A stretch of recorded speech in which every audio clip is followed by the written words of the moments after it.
Ladies and gentlemen, welcome to your daily dose of zombies news from the game and its community here on COD Zombies HQ. Thank you so much for tuning in today, where we've got a lot to talk about, so let's kick things right off with our first story of the day. Along with the crazy amount of new zombies content and information we got as a result of TREYARCH's extensive blog post yesterday, which we covered in detail in yesterday's video, players have been noticing a strange detail that occurs at the end of the trailer for Season 2 content coming to the game, where right near the end of the trailer, where the gameplay is showing off one of the open town environments that's going to be featured in the Zombies Outbreak game mode, you might have caught a zombie running up the street in the bottom middle of the frame, and if you're able to pause on that frame and do a little zooming in, you would have seen that this isn't just a regular zombie, but it's specifically one of the Christmas themed zombies that was introduced at the beginning of Season 1 as part of the Jingle Hells game mode. Meaning with this content being released at the beginning of Season 2, it's been months since that game mode was in the game. Why exactly are there Christmas themed zombies roaming amongst the Outbreak mode? This has caused some speculation that the Outbreak mode and some of the big content that we're seeing as part of Season 2 was actually supposed to be released during Season 1, and for whatever reason it was delayed until Season 2. This possible delay of the Zombies Outbreak mode and event would go a long way to explain why we had so much details about the event itself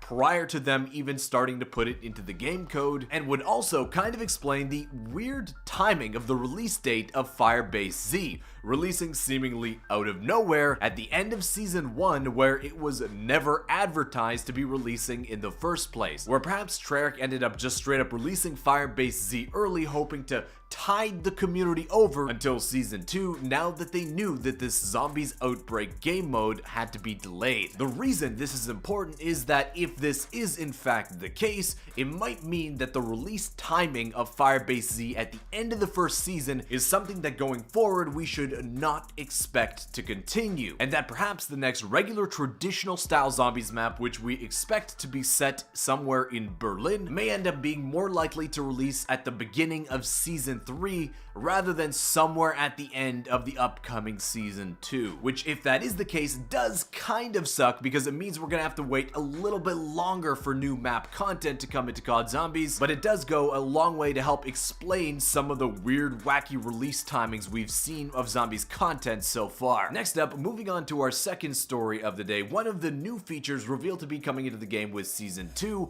is the introduction of new types of rare Ethereum crystals that will be used to unlock 2 new tiers to every single skill in the game. That's every perk, every field upgrade, every weapon class. While TREYARCH hasn't revealed what those extra 2 tiers will be, because for whatever reason in the beta build of Call of Duty Black Ops Cold War, TREYARCH already had these 5 tiers. For a few of the skills in the game, we already know at least what those tier 4 and 5 upgrades were at one point, where specifically based on the images that I've seen, we know the tier 4 and 5 upgrades for the Aether Shroud ability, probably one of, if not the most popular field upgrade in the game right now, where if you're able to acquire the epic and legendary tiers of Ethereum crystals needed to upgrade these skills, the tier 4 ability for the Aether Shroud will make you run and move 50% faster while Aether Shroud is active. So if you pop Aether Shroud, you need to run across the map past a zombie horde to get to reviving one of your teammates. You'll be able to run like the Flash while that Aether Shroud ability remains active. And the tier 5 upgrade, where you'll need a bunch of legendary tier Ethereum crystals in order to upgrade it that far, which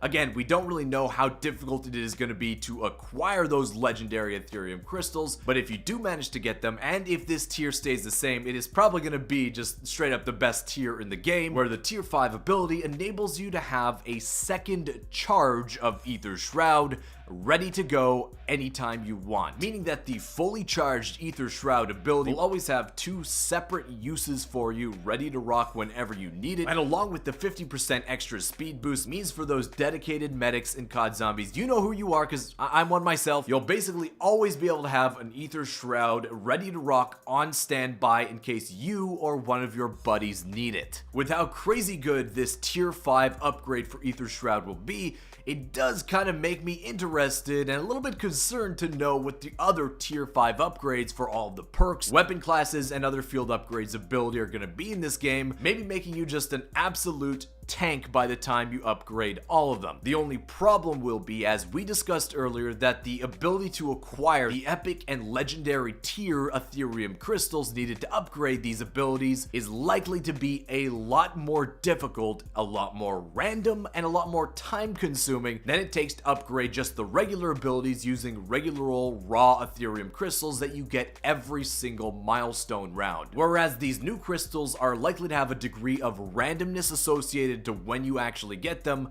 and it seems to actually scale based on how far you make it in the specific zombies map as a reward. Next up, moving on to our third story of the day, TREYARCH tweeted out 2 new images which relates to the Zombies Outbreak game mode. The first reveals what is going to be a huge feature of the map itself, which is essentially the fast travel system, which will use this machine, a picture of which TREYARCH posted up on their Twitter, to enable you to rapidly redeploy to a different area of the map. My guess would be using the storyline get out of jail free card as using dark ether teleporters to let you choose any area of the map where you want to redeploy to, and just like that, you'll pop out of a portal in the sky and be able to parachute down to the location you want on this huge Outbreak Zombies map. This means that even though trucking across large areas of open terrain to get to certain objectives would personally take me back to the old organized Arma 3 days, this ability to redeploy to certain areas of the map quickly will straight up make it a whole lot less tedious to move around the map quickly, which is probably a needed detail if this Zombies Outbreak mode is going to be successful. The second image TREYARCH posted up is this blueprint here, which they're calling a Dark Ether Specimen Analyzer, which we expect to be featured on the Outbreak map, where perhaps one of the objectives will task you with collecting a certain item from the map itself, be it bringing it back to a Dark Ether Specimen Analyzer machine, there's gotta be a quicker way to say that, and then having to defend it while it does its thing, as being one of the major objective gameplay loops that we'll have to go through while playing the Outbreak game mode. Next up, and I always get a kick out of seeing these, where it's another edition of Wacky Ending Cutscene Odysseys, where in this edition, Reddit user Chicken Rump has discovered that the Batmobile, or alternatively John Cena, makes his appearance as Ravenov's car in the ending cutscene, where in both instances you can't see it. That, or our buddy Ravenov has developed the ability to hover in midair, if so, good on him. But moving on to the next story, to celebrate the last weekend before the release of Season 2, TREYARCH has activated a double event, which includes double XP and double Battle Pass XP over this coming weekend across Call of Duty Black Ops Cold War. So if you want to hit a certain prestige or just need to level up that little bit extra more to get the item you want in a Battle Pass, this is probably your last greatest chance to do that before it's gonzo Alonzo. But guys, that wraps up the news today. I want to thank you so much for watching. Hey, if you did enjoy the video, why not give it a thumbs up? Be sure to subscribe to the channel if you aren't already. With just how overpowered the likely tier 5 ability of Aether Shroud is, which got me wondering what like the best perks in the game, things like Juggernog, Stamina Up, and even some of the extra weapon class upgrades are gonna be like. I know that for me personally, by and by Cold War Zombies is pretty easy to play, especially if you're using one of the better weapons in the game, which is why in some of the gameplay you've seen recently and are going to see, me and my buddies are just doing some of the dumbest holdout locations on FireBase Z just to see if we can get away with it. But yeah, to make our player characters even more powerful is gonna be something. But hey, I want to thank you once again for watching, and I'll see you with another Zombies news update tomorrow. Peace.